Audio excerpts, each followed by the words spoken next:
여러분들하고 함께 공부할 이번 주제는 이제 시간과 공간의 상대성이 되겠습니다. 이 주제는 이제 크게 보면 조금 이렇게 이제 한 단어를 이렇게 넘어가는 것들이죠. 그중에 이제 첫 번째 시간으로 관성 좌표계와 가속 좌표계에 대해서 함께 공부도 하도록 하겠습니다. 그러면 그 한 단어를 넘어간다고 얘기를 했는데 어디쯤 와 있는 곳인가 하는 거를 한번 생각을 해 보죠. 우리는 물리학 1을 주로 이제 공부를 하고 있고, 이 물리학 1을 보면 세 가지 파트로 되어 있습니다. 그중에 이제 첫 번째 파트가 역학과 에너지라고 하는 파트이고, 이 역학과 에너지 파트는 이와 같이 세 개 정도의 파트로 나눠져 있습니다. 힘과 운동, 에너지와 열, 그리고 시간, 공간과 에너지 이렇게 나눠져 있는데, 우리 앞에서 우리 그 힘과 운동에 대해서는 운동 법칙, 일과 에너지 이런 것들을 공부를 했고, 여기다 이제 열을 합쳐서 연력학 법칙, 열 현상 이런 것들을 공부를 했습니다. 이번에 공부할 내용이 이제 시 공간과 에너지. 그러니까 어때요? 물리학 1의 파트 1의 세 번째 파트가 이제 시 공간과 에너지가 되겠죠. 이 시 공간과 에너지는 시간과 공간의 상대성, 그리고 질량, 에너지, 동등성으로 나눠져 있고, 이번에 우리가 이제 공부하는 것은 시간과 공간의 상대성이 되겠습니다. 이 시간과 공간의 상대성에서 주로 공부할 것들은 갈릴레이의 상대성 원리, 그리고 아인슈타인의 특수 상대성 이론, 일반 상대성 이론 이런 것들을 공부를 할 텐데, 이제 일반 상대성 이론에 대해서는 우리 이제 물리학 2에 해당되기 때문에 이번에 물리학 1에서는 그 아인슈타인의 특수 상대성 이론 정도까지 공부를 할 예정이에요. 그래서 그런 것들을 공부하기 위해서는 뭐가 이제 필요한 거냐면, 이와 같이 시공간을 학습하기 위한 기술 용어, 이제 테크니컬 터미널로지를 보면 우리 기준 틀이라고 하는 게 있고 좌표계라고 하는 두 가지를 이제 한번 생각을 해 보겠어요. 기준 틀이라고 하는 건 뭐냐면, 물체의 위치를 관찰하거나 측정하는 특정한 장소를 기준 틀이라고 한다. 그러니까 물체의 위치를 관찰하고 측정하려고 하는 거, 그런 장소, 그게 뭐예요? 교실, 방, 차 안에, 엘리베이터 안에, 그리고 차 바깥에 있는 거, 뭐 지표면 이런 것들. 그러니까 우리는 어떤 그 관측하는 사람이 있는 그런 곳들이 되겠죠. 그리고 좌표계라고 하는 건 뭐냐면, 이와 같이 물체의 위치를 관찰한다 그랬으니까 물체의 위치를 이렇게 표시를 하기 위해서 어떤 운동하는 물체의 위치를 숫자로 나타내는 것들이에요. 그래서 뭐 우리는 잘 알고 있고 쓰고 있는 것들이에요. 그래서 그런 좌표계라고 하는 거를 인제 생각을 하는데, 얘가 쪼끔 이제 복잡하게 되면 우리 이렇게 생각해 봐야 될 문제들이 여러 가지가 있어요. 그래서 잘 알고 있는 사람들도 있지만 잘 모른다고 한다면 여러분들은 꼭 공부를 해야 된다고 얘기를 했어요. 그런 내용들을 여기 인제 그 QR 코드를 찍으면 첫 번째 그 물리학을 공부할 때 필요한 기본적인 내용들이 있다. 그 안에 인제 좌표계라고 하는 것도 포함되어 있으니까 그걸 한번 참고하기로 하고요. 우리가 친숙하게 있는 좌표계는 이와 같이 직교 좌표계라고 하는 거죠.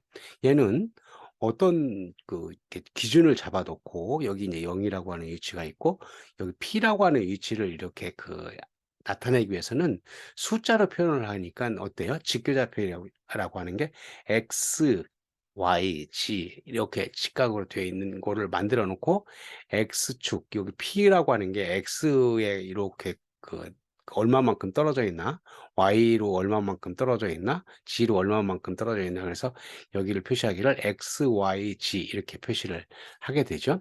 이와 같이 하는 것들을 또 한 가지는 어떤 위치를 이렇게 표현한다고 한다면, 여기를 우리 그 원통 좌표계라고 하는데, 원통 좌표계는 어떻게 하는 거냐면 얘를 이렇게 표시를 해요. 여기로부터 XY, 요 P라고 하는 점을 XY 평면상에다가 이렇게 투영을 시키고, 투영시킨 이 점까지 X축으로부터 요 투영시킨 이 점까지를 파이라고 하고, 여기 이 XY 평면상으로부터 이렇게 올라가는 요 G라고 하죠. 요건 높이는 G죠. 그래서 세 가지를 XY 평면상에서 이렇게 떨어져 있는 이 길이, 이를 반지름 길이를 로라고 하고, 각도를 파이라고 하고 G라고 해서 로 파이 G라고 하는 걸로 표시를 하는, 이와 같이 원통으로 되어 있는 걸 원통 좌표계라고 얘기를 하고, 여기 같은 경우는 이제는 여기 요 위치 P라고 하는 점을 표현하기를 R 세타 파이라고 하는 걸로 표현한다. R이라고 하는 것은 이 원점으로부터 요거 위치까지 이 거리를 R이라고 하고, 그리고 요 G축으로부터 여기 이렇게 각도가 떨어져 있는 것을 세타라고 하고, 그리고 얘를 이제 마찬가지로 여기서 이 원통 좌표계에서 파이처럼 이 XY 평면상에 이렇게 투영한 것을 투영해서 거기까지의 각도를 파이라고 해서 R 세타 파이라고 얘기를 한다. 뭐 이렇게 간단하게 얘기를 하는 것은 여러분들이 알고 있다고 생각을 하는 것이고, 혹시 모른다고 한다면 여러분들이 꼭 공부를 해야 우리 물리 어떤 공부를 하는데 꼭 필요한 내용이 되겠습니다. 그래서 이번에 그 할 내용들은 기준 틀이라고 하는 것과 좌표계가 무엇인가 하는 것을 얘기를 했습니다. 우리는 그러면 이 좌표계에 따라서 관측되는 운동 이렇게 되어 있는데 뭘 하려고 하는 거냐면, 지금 이번에 첫 번째로 공부하는 게 뭐예요? 관성 좌표계하고 가속 좌표계라고 하는 거였죠. 그래서 관성 좌표계가 무엇이고 가속 좌표계가 무엇인가, 특히 가속 좌표계라고 하는 것이 무엇인가, 왜 필요한 것인가 하는 것을 아는 것이 이번 공부하는 내용의 키포인트가 되겠습니다. 그래서 이런 생각을 한번 해봤어요. 여기 보스가 있어요, 보스. 그리고 이제 여기 보스가 있는데 요 두 개의 다른 점은 어떤 거예요? 관찰자가, 요 관찰자 A가 버스 밖에 있고, 그리고 이제 여기는 관찰자 B가 버스 안에 있습니다. 그러면 얘는 기준 틀이 관찰자 A가 있는 곳이니까 기준 틀이 버스 바깥이 기준 틀이 되겠고, 버스 안이 기준 틀이, 여기 같은 경우는 버스 안이 기준 틀이 되겠죠. 그런 걸 가지고 한번 생각을 해보겠습니다. 무슨 생각을 하냐면, 등가속 운동을 할 때 버스 안 손잡이 이렇게 얘기했는데, 등가속 운동이라고 하는 게 뭐예요? 등속도 운동은 똑같은 속도로, 정지해 있는 거는 완전히 정지해 있는 거고, 등속도 운동은 같은 속도로 시속 60km면 시속 60km 똑같이 이렇게 가는 거죠. 가속도 운동이라고 하는 것은 얘가 이제 속도가 똑같지 않고 더 빨리 이렇게 점점 속도가 붙는 거를 가속도 운동. 그리고 이게 가속도도 이제 마이너스 값이 되면 이게 이제 브레이크를 밟으면 쓰는 그런 것들이죠. 그래서 지금 같은 경우는 뭐를 가정을 했냐면 등가속 운동을 한다. 그러니까 뭐 돼요?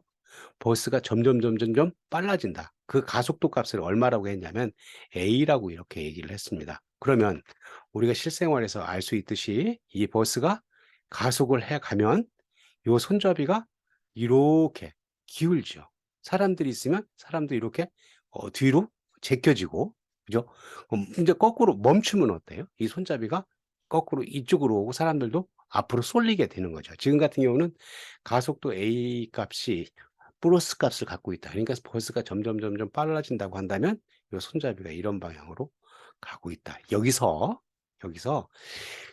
요 관찰자 A가 보는 거하고 관찰자 B가 보는 것이 다르다 그거예요. 뭐를 봤냐면 요 손잡이를 봤어요. 관찰자 A는 이걸 보고 있으면 이 손잡이가 요 앞으로 이렇게 가고 있는 걸로 보여요. 근데 관찰자 B, 여러분들 버스 안에서 손잡이를, 그러니까 이렇게 돼 있을 때 손잡이를 보고 있으면 가만히 있는 걸로 보이는 거죠. 그죠? 가만히 있는 걸로 보여요. 그래서 우리가 이 두 가지 현상을 뭐 어떤 거를 얘기를 하는 거냐면, 관찰자 A가 봤을 때, 버스 밖에서 관찰자 A가 봤을 때하고 B가 봤을 때 어떻게 다른 것인가 하는 것을 생각을 했어요. 그래서 요 관찰자 A가 본 것을 관성 좌표계라고 얘기를 하고, 관찰자 B가 본 것을 가속 좌표계라고 얘기를 했습니다. 그러니까 결과적으로 두 개 다른 거가 뭐예요? 얘가 이 관찰자 A가 보는 버스 밖에서 보면 얘가 가는 것처럼 보이는, 이게 이 손잡이가 가는 것처럼 가속도를 받아서 가는 것처럼 보이는데, 관찰자 B는 얘가 가만히 있는 것처럼 보인다 하는 게 다른 점이죠. 그거를 우리는 그 좌표계로 나눴습니다. 그래서 그거를, 그런 현상들을 생각하면서 이거 한번 읽어보면, 물체의 위치를 측정하기 위한 관찰자는 기준 틀의 좌표계를 설정해야 한다. 지금 같은 경우는 어땠어요? 관찰자 A는 기준 틀의 좌표계를 설정하는데 기준 틀이 어디예요? 버스 바깥이 기준 틀이 되는 거고, 얘는 관찰자 B는 버스 안이 기준 틀이 되는 거예요. 그리고 좌표계는 관찰자가 이 물체의 위치를 측정하는 기준이므로 관찰자의 운동 상태에 따라 물체의 운동은 다르게 보일 수 있다. 지금 같은 경우 여기에 있는 사람하고 여기에 있는 물체 운동이 다르게 보인다. 근데 그런 다르게 보이는 것이 왜 그런 것인가 하는 것을 따지는 것이, 어떤 점이 다른 것인가 하는 것을 따지는 것이 이번에 공부할 내용이 되겠습니다. 자, 그런 생각을 하면서 보게 되면 관성좌표계라고 하는 것은 앞에서 공부했던 뉴턴의 운동 법칙, 뉴턴의 운동 제1법칙을 만족하는 관성의 법칙이죠. 그죠? 관성의 법칙, 특별한 좌표계를 정의할 수 있는데 이를 관성좌표계, 관성계라고 한다. 그러니까 앞에서 공부했던 것들이 만족하는 것들이에요. 그리고 관성좌표계의 정지에 있거나 등속도 운동. 앞에서 생각했던 것은 등가속도 운동이었어요. 그런데 여기는 등속도 운동이니까 운동하는 관찰자를 기준으로 한 좌표계는 모두 관성 좌표계가 되며 모든 관성 좌표계에서는 뉴턴 운동 제2법칙을 동일하게 적용된다. 그러니까 이 관성 좌표계라고 하는 것은 앞에서 공부했던 내용들, 뉴턴의 운동 법칙이 다 만족하는 것들이 여기에 이제 관성 좌표계가 되는 거고, 가속 좌표계라고 하는 거 이제 지금 우리가 공부하는 것이 가속 좌표계가 앞에서 공부한 거하고 다르기 때문에 그걸 하는 건데, 가속 좌표계라고 하는 건 여기 봐요. 자, 속도가 변하는 버스. 속도가 변한다고 하는 것은 등속도 운동이 아니죠. 그죠? 이제 가속. 그러니까 속도가 변한다고 한다면 가속을 해서 버스가 점점 빨라지거나 혹은 브레이크를 밟아서 버스가 쓰는 과정. 그럴 때 이제 사람들이 쏠리는 거죠. 그죠? 뒤로 밀리거나 버스가 점점 빨라지면 뒤로 밀리거나 이게 이제 브레이크를 밟으면 앞으로 쏠리는 그런 것들의 현상들을 여기서 논하려고 하는 겁니다. 그리고 이제 원운동하는 놀이기구도 마찬가지인데 요건 조금 이제 복잡해서 이 물리학 이래서 다루지 않고 한 관성 좌표계에 대해 가속 운동을 하는 관찰자를 기준으로 한 가속 좌표계라고 한다. 그러니까 어떤 가속 운동, 관성 좌표계에 대해서 얘가 버스 안에서 보는 사람 그 관찰자가 버스 안에 있다고 한다면 가속 운동을 하면 가속 좌표계라고 한다. 그러면 가속 좌표계에서는 아까 그 그림에서 잠깐 설명했듯이 뉴턴의 운동 법칙을 만족하지 못하기 때문에 그걸 만족하게 하려고 한다면 뭔가가 필요한데 그런 뭔가가 필요한 거를 우리는 관성력이라고 얘기를 한다. 그래서 여기서는 이제 우리 그 가속 좌표계에서 필요한 것이 관성력이라고 하는 게 필요하다 하는 거죠. 이처럼 가속 좌표계에서는 물체에 아무런 힘이 작용하지 않아도 물체가 가속도를 가지는 것으로 관측되므로 뉴턴 운동 법칙이 성립하지 않고 관성력을 고려해야 뉴턴 운동 법칙을 적용할 수 있다. 그러니까 관성력이 있어야 된다 그런 거죠. 그러니까 가속 좌표계에서 관성력이 무엇인가 하는 것을 이제 한번 보죠. 자, 앞에 있는 그림을 이제 조금 더 구체적으로 그려놨어요. 그래서 관성력이라고 하는 것은 이렇게 관성좌표계, 가속좌표계, 그런데 관성좌표계에서는 그 관성력이 필요한 게 아니고 가속좌표계에서 관성력이 필요한 것이다. 그러니까 우리는 이 관성좌표계하고 가속좌표계에서 이게 하는 역할이 무엇인가 하는 것을 보면 돼요. 아까 설명을 할 때 뭐라고 얘기를 했냐면 버스 밖에 있는 사람은 이 버스 손잡이가 앞으로 이렇게 버스를 등가속 운동을 한다 그랬으니까 이 버스가 이쪽으로 가고 있잖아요. 가고 있는 그런 것들로 보여요.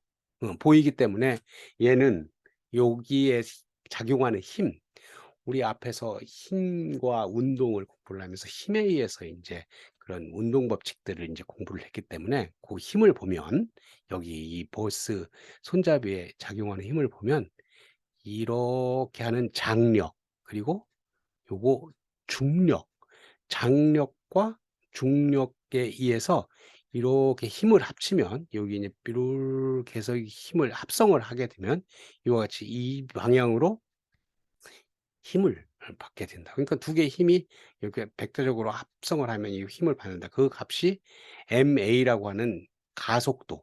그러니까 움직이는 이 버스가 움직이는 요거 a만큼 가속도 등가속 운동하니까 a만큼으로 등가속하니까 고만큼으로 얘가 움직이는 것처럼 보인다 그거예요. 그런데 관찰자 B의 입장에서 보면 여기 앉아서 여러분들 버스 안에서 이렇게 앉아서 보면 손잡이가 이렇게 생겼다고 하더라도 요 손잡이는 움직이지 않지요. 그죠? 움직이지 않고 가만히 있는 것처럼 보여요. 그러면 이게 이상하잖아요. 이거 이상해요. 그래서 얘가 힘을 받아서 갔으면 이 움직여야 되는데 움직이지 않는다. 그러면 뭐가 있겠다. 그 뭔가가 뭐냐면 관성력이라고 하는 거예요. 그 관성력이라고 하는 걸 보면 여기에 인제 움직이지 않는 이유가 여기에 질량 M 물체가 있어서 아까와 마찬가지로 장력이 있고 중력이 있는데 여기 관성력이라고 하는 것은 요 가속 좌표계가 이 가속 좌표계 자체가 이렇게 그 가속도 A만큼으로 가는 거에 거꾸로 관성력이라고 하는 게 생겼다고 생각을 하는 거예요. 가상의 힘이에요. 가상의 힘인데 관성력이라고 하는 게 생겨서 보게 되면 뭐라 그랬어요? 관찰자 B가 얘는 가만히 있다. 가만히 있다고 하는 것은 힘을 받지 않는다 그런 얘기죠. 힘을 받지 않으면 움직이지가 않는 거죠. 그죠? 그래서 얘를 인제 보게 되면 여기 중력 그리고 장력 T 더하기 이쪽으로 F라고 하는 관성력이 이렇게 더해지면 0 이라고 하는 값을 갖는다. 아까 얘하고 다른 점은 이쪽으로 이렇게 A만큼 근데 그 MA만큼으로 거꾸로의 방향으로 이렇게 생기는 것을 관성력이라고 한다. 그래서 얘가 가속 좌표계에서는 이런 일들이 일어난다 하는 것을 알 수가 있습니다. 그래서 가속 좌표계 내에서 관성력이 가지는 의미를 여러분들이 한번 잘 생각을 해보면 되겠습니다. 그러면 관성력이라고 하는 거 이제 금방 설명했기 때문에 정리를 하면 관성력이라고 하는 것은 이와 같이 가속 좌표계에서 관찰자 B가 이 손잡이를 봤을 때 가만히 있는 것처럼 보였어요. 근데 그것들이 그 이유가 이와 같이 관성력이라고 하는 게 F라고 하는 힘이 생겼는데 그게 이제 F 이퀄 이 가속 좌표계가 앞으로 가는 게 그 가속도 A라고 한다면 그 반대 방향으로 마이너스 MA라고 하는 만큼의 관성력이 생긴다 하는 거죠. 그러면 한번 정리를 해보죠. 가속 좌표계에 있는 관찰자가 아까 이제 뭐였어요? 관찰자 B였죠. 버스 안에 있는 사람 느끼는 가상의 힘은 두 물체 사이의 상호작용인데 관성력은 힘의 근원이 되는 다른 물체가 존재하지 않아 실제 힘이 아니고 관성력에 대한 반작용은 존재하지 않는다. 그러니까 가상의 힘이 존재를 하고 그 관성력의 크기는 이 수식에 의해서 크기는 뭐 인제 마이너스 값이 붙어있다고 하더라도 인제 크기는 뭐 요만큼이죠. 그죠? 좌표계 가속도 크기 A에 비례하는 값을 갖고 있고 방향은 마이너스 값이 붙어 있으니까 뭐 좌표계의 가속도 방향하고 반대 방향이다. 좌표계의 가속도 방향이라고 하는 것은 버스가 이렇게 진행하는 요 방향이죠. 그죠? 그거의 반대 방향으로 이 방향으로 진행하는데 그거의 반대 방향으로 관성력이 존재를 한다 하는 겁니다.